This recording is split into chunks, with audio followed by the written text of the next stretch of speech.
Are you missing out on the fee-for-value revolution? Again, let me go back. This is for physicians who are learning how to practice preventive medicine and how to have a preventive medicine practice. It's very different. It's hard. It requires a lot of knowledge, a lot of work. If you're a patient and you're just looking how to get healthier, go to the other channel. This channel is to help your doctor understand how to take better care of you. So if you're one of those doctors that's missing out on the fee-for-value revolution, have you gotten a couple of those fee-for-value bonus checks, but you really didn't understand what they were for? Does it sound like it's too many programs, too many requirements, too much to learn, and especially when you're already on a treadmill trying to do more and more and more fee-for-service activities because Medicare's cut 20 to 30% out of their compensation, their reimbursement for fee-for-value work? Are you drowning in alphabet soup? CAPS, HICE, CMS, RAF scores, 5 stars, REACH, ACO. What do all these things mean? It's hard to do this. It's hard to set up new programs. It's hard to do anything when you're on a treadmill. This guy's smiling. I couldn't get a better image. So you know what? We'll work on that. But you're not smiling when you've got yourself on a treadmill trying to see more and more patients. And your patients aren't smiling either because they're not getting the best care. You know, fee for value, I know it's coming. It's not coming. It's here. If you're not in it, you're in trouble. It's difficult, but we're here to help. Now, for example, look at this news release, August of 2022. It's close to becoming the predominant way of Medicare beneficiaries get their coverage and care. In other words, as of August 2022, 48% of Medicare enrollees are in Medicare Advantage. That is fee for value. If you're not there, you're going to be in a world hurt. And it's becoming, again, as the Wall Street Journal is recognizing, it's becoming more and more popular. And in fact, if you look at this Kaiser Permanente article, well, we're 48% now. By 2030, they think that it'll be 60%. That's not what Medicare's saying. Medicare's saying by 2030, they're going to have it at 100%. My money's more on Kaiser Family Foundation, but that's Medicare's aspirational goal. You know, politically, they're significant critics of anything related to government spending, and Medicare is nothing but government spending. Why has Medicare Advantage survived? There are a lot of political opponents for Medicare Advantage. They say, well, it's an HMO environment, and it restricts the doctor, it restricts the patient. Here's why it has survived and will continue to survive. The patients are happier. The surveys show that. The patients know more about their disease processes. The surveys show that. The patients are, CAPS is triple weighted, and CAPS talks about the patient experience. HICE is triple weighted also by Medicare, and HICE shows what the patients know, and they know more about their disease processes. HEDIS, the Health Examination Data Information Set. I'm sorry about all this alphabet soup, but if you got to learn it. HEDIS is showing the quality of care is better. All of that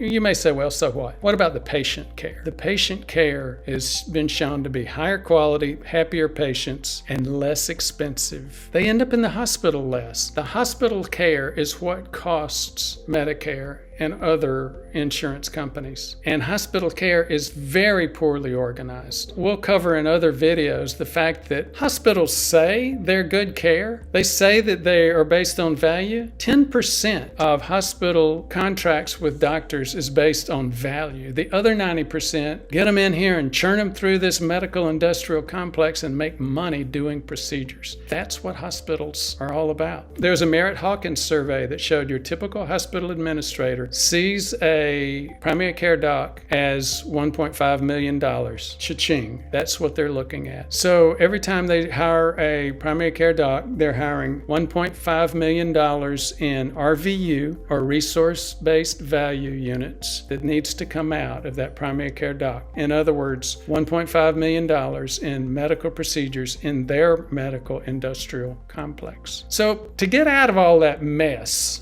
and 50%, over half, 52% of healthcare is provided that way. Now, to get out of that mess, doctors have to learn something entirely new. You know, I spent a decade as senior management at Toyota, and everything. At Toyota, we studied work processes, efficiency, lean processes. And what doctors have is not a work cell, it's not an assembly line, it's an old-fashioned artisan or craftsman work cell. In other words, it's like an old blacksmith. Everything waits for the blacksmith, and the blacksmith has his head down, just working. Other stuff could be going on around him that just makes no sense. he's got his head down working. If you don't think that your doctor's office is doing that, look around the waiting room the next time you're seeing your doctor. And if you're a doctor and you don't think you're doing that, go out and look at your waiting room. That is your inventory in waiting from a work process perspective. Even more so, go look to see all the people that you did not do a wellness visit on. Those are people